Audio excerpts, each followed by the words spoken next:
ازيكم يا بنات؟ عاملين ايه؟ يا رب تكونوا كويسين. النهارده بقى معانا فيديو جديد كده وسريع.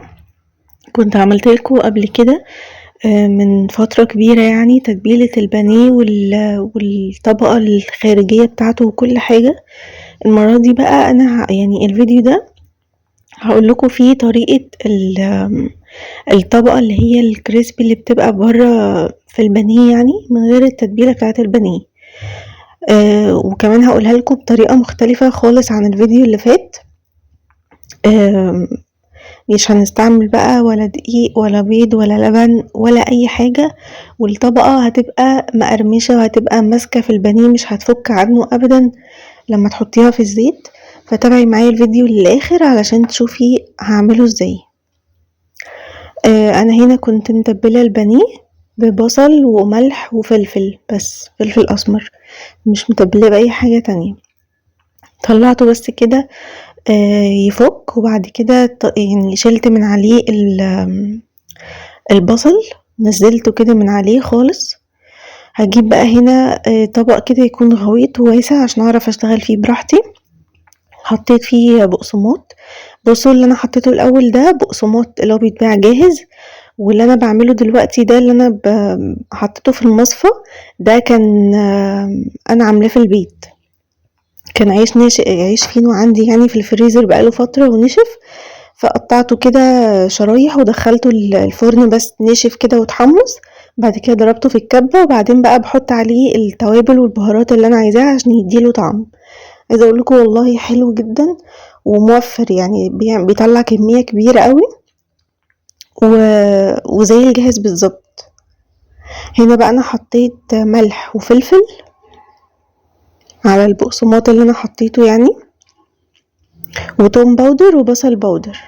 عايزة بقى تحطي اي نوع بهارات حطيه للبقسماط، يعني علشان يديله طعم، لان هو بيبقى مفهوش طعم خالص، مش زي الفيجيتار يعني ما بيحتاجش يتحطله حاجة. لا، البقسماط ده بيبقى محتاج يتحطله بهارات.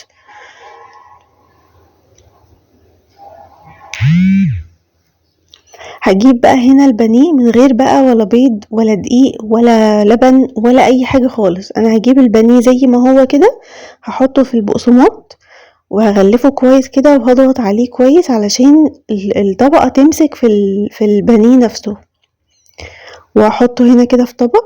نفس الطريقة بقى اللي عملتها المرة اللي فاتت، ان انا عشان اخزنه في الفريزر او عشان احطه في الفريزر بجيب كيس تلاجة كده بفتحه، وبعدين بحط بين كل قطعة بانيه والتانية يعني طبقة من الكيس كده علشان ما يلزقش في بعضه. هكمل كده باقي الكمية. عايزة اقول لكم والله انا لما جربت الطريقة دي لقيتها سهلة جدا، وبقى توفير للوقت والمجهود والخطوات اللي ممكن تعمليها، وكمان هتوفري البيض والدقيق واللبن اللي انتي بتحطيهم، لان لقيت ان النتيجة كده بجد طلعت احسن. يعني طبقة الكريسبي اللي بتبقى من بره دي كانت ماسكة اكتر تقريبا من لما كنت حاطة بقى بيض ودقيق ولبن والحاجات دي، يعني المرة دي ماسكة اكتر. فلقيت ان الطريقة دي احسن بكتير بصراحة، فبقيت بعملها على طول. فجربوها والله هتعجبكم قوي. انا بحط كده البقسماط، بحط كمية كبيرة كده وبضغط كويس قوي عليه علشان يمسك فيه البقسماط. هنا بقى كنت خلصت الكمية كلها. هتلفيه بقى في برول اللي هو الاسترتش ده، هتحطيه في كيس تلاجة اي حاجة يعني، هتدخليه الفريزر. المفروض اقل حاجة يقعد في الفريزر مثلا ساعتين علشان بس يمسك كده ويبقى ماسك نفسه يعني شوية. بس انا ما قعدتهوش كتير في الفريزر بصراحة، قعد حوالي نص ساعة بس لان ما كانش عندي وقت اسيبه كتير، فطلعته وعملته على طول. لو انتي بقى هتحطيه في الفريزر ممكن اصلا تعمليه بالبقسماط وتشيليه في الفريزر زي ما هو كده ايا كان الوقت اللي هتشيليه فيه، وتطلعيه زي ما هو متلج كده ناشف زي ما هو، تحطيه في الزيت على طول، هيفك معاكي في الزيت وهيتحمر ومفيش منه اي مشكلة يعني. انا هنا بقى كنت حطيته. بصوا، انا ما بحبش احط في الطاسة كمية كبيرة عشان اعرف اقلبه براحتي وكده، وعشان ما يلزقش في بعضه. فبحط كده قطعتين قطعتين وبعدين بطلعهم. بصوا هو ده بقى اللون اللي انا عايزاه. يعني انا ما بطلعش البانيه ما طلعتهوش يعني على مناديل، علشان لو طلعته على مناديل الطبقة اللي بره دي بتطرى كده، بتبقى طرية، والحركة دي كمان بتخلي الطبقة اللي بره دي تفك من البانيه، يعني تقع من على البانيه، لان هي بتبقى طرية، فبتبقى ما بتعرفش تمسك في البانيه كويس، فبتفك منه لما بتطلعيه على مناديل. فانا المرة دي ما طلعتوش على مناديل، حطيته في الطبق كده على طول. وعايزه اقول لكم ما نزلش زيوت كتير ولا اي حاجه، لان انا صفيته كويس. والماسك اللي انا بطلع بيه ده بقيت يعني وانا بطلع القطعه كده ببقى بتك عليها، يعني بضغط عليها كويس قوي بيه علشان يتعصر كده من الزيت كويس يعني.